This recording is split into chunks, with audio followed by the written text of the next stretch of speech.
Ladies and gentlemen, welcome back to the Gaming Weekly. As tonight we're going to touch on a very odd, a very cold and eerie case, a case that took place back in 2013 and considered to be one of the biggest mysteries of all cases in history. I'm talking about the mystery revolving around Elisa Lam and her death, in which she was found inside a water tank in Los Angeles, California at the Cecil Hotel back 7 years ago. Now, many people have been speculating over the past couple of years exactly what has happened to Elisa Lam, but the question remains, what exactly happened to Elisa Lam? Well, right now, part of the Gaming Weekly, we're going to examine what happened to that woman and perhaps maybe answer those questions that people have. The mystery of Elisa Lam starts right now.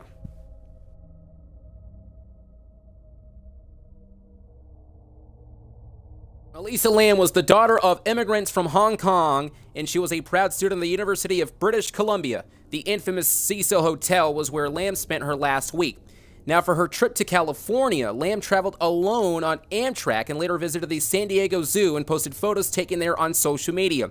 On the 26th of January, she arrived in Los Angeles, California, and upon her arrival, she checked into the Cecil Hotel near downtown's Skid Row. Lam at first was assigned a shared room on the hotel's 5th floor. However, her roommates complained about her, saying that she was apparently employing odd behavior, and she was moved to a room of her own after 2 days. According to the reports that were compiled, Lam had been diagnosed with bipolar disorder and depression. Now, according to her family, Lam had no history of suicidal thoughts or attempts, although she had gone missing for a brief period before all of this. Sometime in 2010, Lam began a blog named Ether Fields on Blogspot.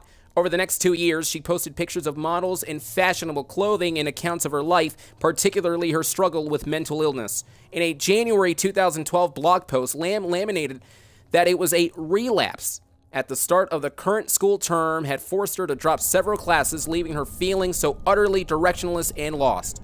She titled her post, "You're always haunted by the idea you're wasting your life." 2 years after Lam had started blogging, she announced she would be transferring her blogs on Tumblr. Its content mostly consisted of fashion photos and quotes. Now, this is where things take an unexpected turn, folks.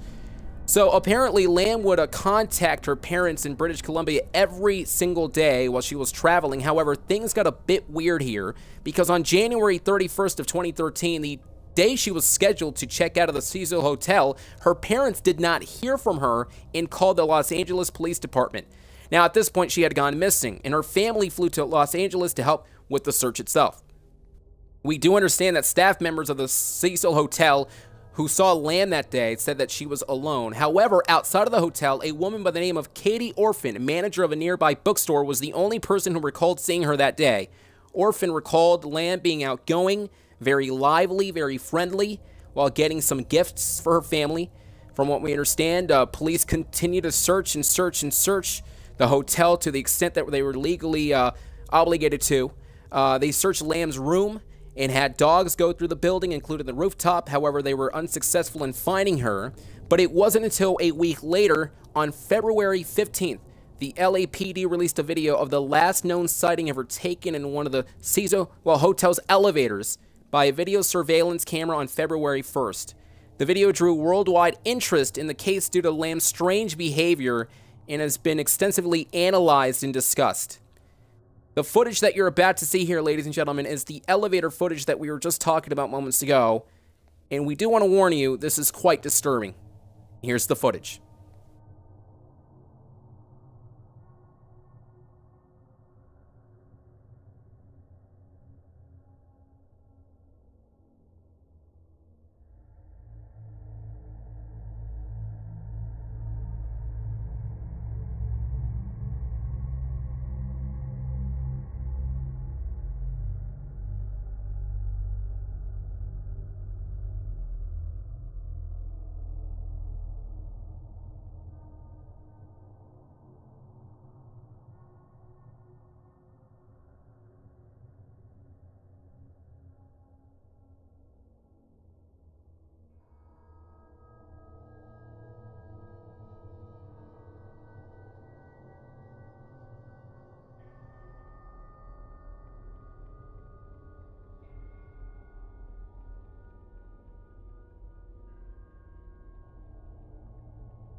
That was the last footage ever taken of Elisa Lam, but on the morning of February 19th, Lam's body was found in one of the 4 1,000-gallon tanks after many of the guests reported an unusual taste.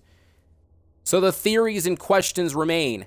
Exactly how in the world did Elisa Lam end up inside a water tank? What exactly happened? Why was she acting strange in the elevator scene in the footage moments ago? There are so many theories that many people have been speculating over the past couple of years that suggest that Elisa Lam was perhaps using drugs which wrapped her mind, so to speak, hence the strange behavior we saw earlier on. Another very odd, eerie theory suggests that it was rather paranormal than something physical. You see, the Cecil Hotel was also the home of a notorious serial killer by the name of Richard Ramirez, who killed multiple people back in the 1980s, although this theory is particularly odd since Ramirez was still alive during the Elisa Lam incident. So we don't really know exactly what happened to Elisa Lam, but many people continue to speculate online, and so many different theories are surfacing yet again on the internet. Whatever the case may be, Elisa Lam's case still is one of the most mysterious cases in all of history and something that is still talked about today. And the question still is being asked, will we ever find out what truly happened to Elisa Lam?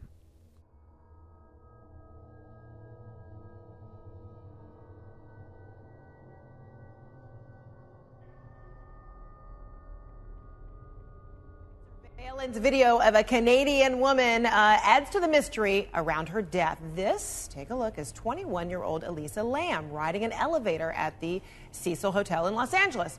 So she peers out the doors, runs back in, and then presses several buttons. Strange behavior. But what happened afterward is even more bizarre. Several weeks after she was last seen, Los Angeles fire crews pulled Lam's body from the hotel's water tank on the roof. So let's turn now to CNN's Kyung Law in front of the Cecil Hotel right now. Very gruesome find, very perplexing mystery here. What more do we know about this case? Well, let's start with the actual murder case, the actual case itself. I can't call it murder because what the LAPD is saying is they're treating this as a suspicious death. They are not calling it a homicide. What they will tell us is that Lam, a resident of Vancouver, Canada, came down here as a tourist. She arrived in Los Angeles on January 26th. Well, on January 31st, she went missing. She was last seen here at the Cecil Hotel. You've seen that surveillance video. You've seen pictures that the LAPD has sent out of her.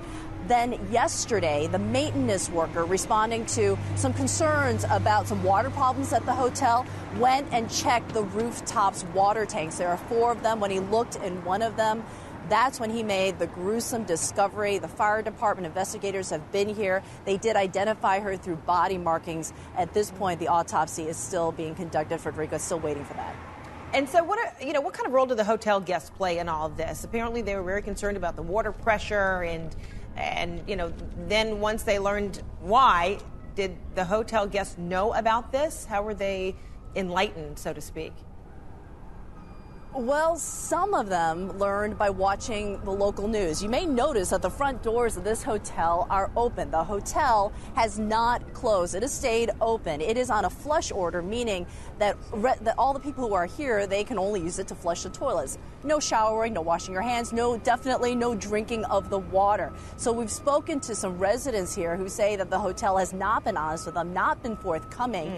And here's what one couple from the UK told us. The water did have funny taste. It wasn't right. There was something wrong. The pressure in the water was terrible. The shower was awful. The water, and when you turned the tap on, the water was coming black first for 2 seconds, and then it was going back to normal. But in UK, we drink water from tap, and it has completely proper, nice taste. But the water here, we never thought anything of it. We thought it pollution. We thought it's just the way it is here. The hotel is having them sign waivers saying, yeah, you can stay here at the hotel, but it's not our fault if anything happens to you. We do want to add, Fred, that we did call the Department of Public Health. The Public Health Department is thoroughly testing the water.